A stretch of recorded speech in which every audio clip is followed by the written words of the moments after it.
Hello, and welcome back to another 8-minute deck tech with Jake and Joel are Magic. I am Jake, and today we are going to be going over my cool toolbox commander, Karador, the Ghost Chieftain.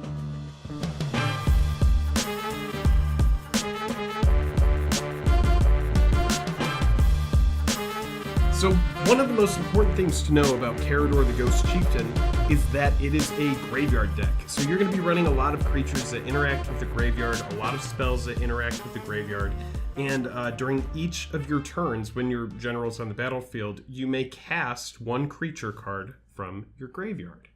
Starting with some of the creatures, we're going to start up here with Solemn Simulacrum, Yavimaya Elder, Sakura Tribe Elder, Oracle of Moldiah. You'll notice something about these cards. These are all, we're in green, so we are ramping in this deck. We have a lot of high-cost spells that you will see as we get deeper into the deck tech, and these cards help us get there. Now, Elesh Norn, Grand Cenobite, Sheoldred, Iona. These are all win conditions. Most of the time when you slam these, they need to be answered or else they can close out the game. These are some of our high-cost spells that we're trying to get to, and we're just trying to stave off our opponents until we can. Now, these are some of my favorite creatures. These are, this deck is, as you can see, heavily ETB. So we have, Mold Shambler, which destroys, permanents. You're going to see a lot of permanent destruction here. Woodfall Primus, Angel of Despair. We have some trollier cards like Resolute Archangel. This is a kind of card where it's like you reset your life total. It's a morale card. This is a kind of card where once I'm consistently casting it over and over again, my opponents would likely concede. So it's also kind of a win condition.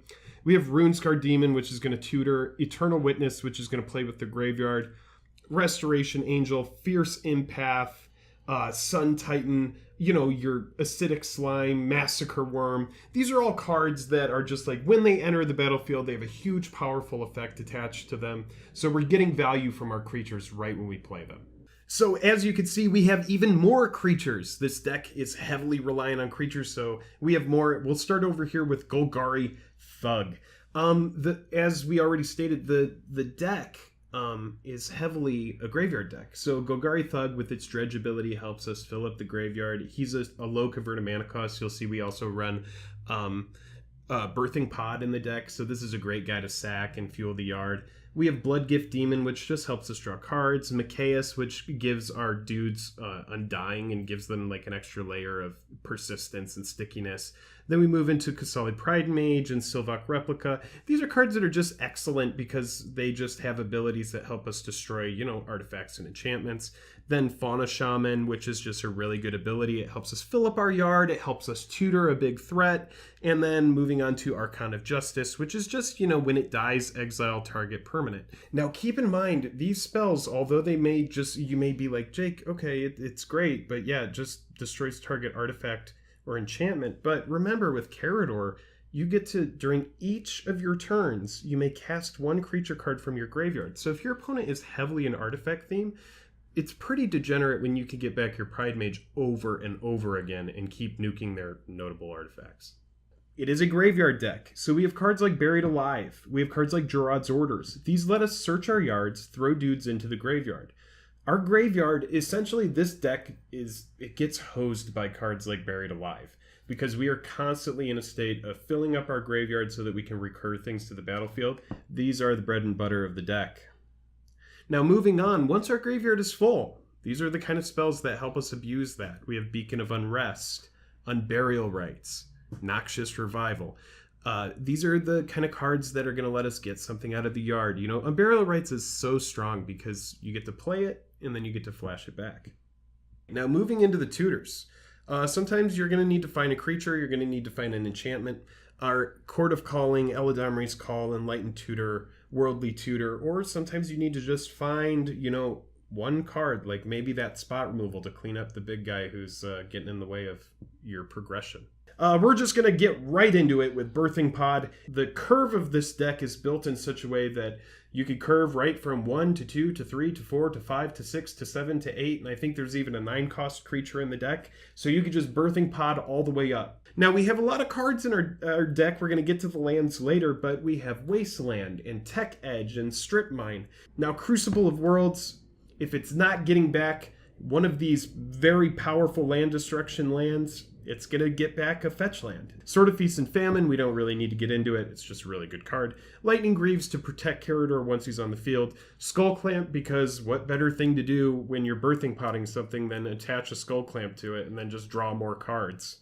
Witchbane Orb to protect our graveyard, guys. Seriously. This card is so freaking important because it's oftentimes one of the things that I'll tutor up is just the Witchbane Orb to make sure that my graveyard doesn't get nuked. So no EDH deck that is good is absent of removal. So we're just going to start right up here at the top, Maelstrom Pulse. This top row here is just all spells that deal with permanence. Moving down after that are, spells that get rid of pesky creatures. Your Path to Exile, Hero's Downfall, Putrefy, Artifact or Creature. Darksteel Mutation is great because it is just like the hose for a commander.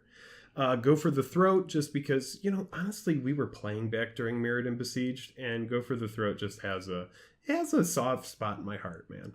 Our bottom row here is our board wipe. All Is Dust is excellent because it's all colored permanents.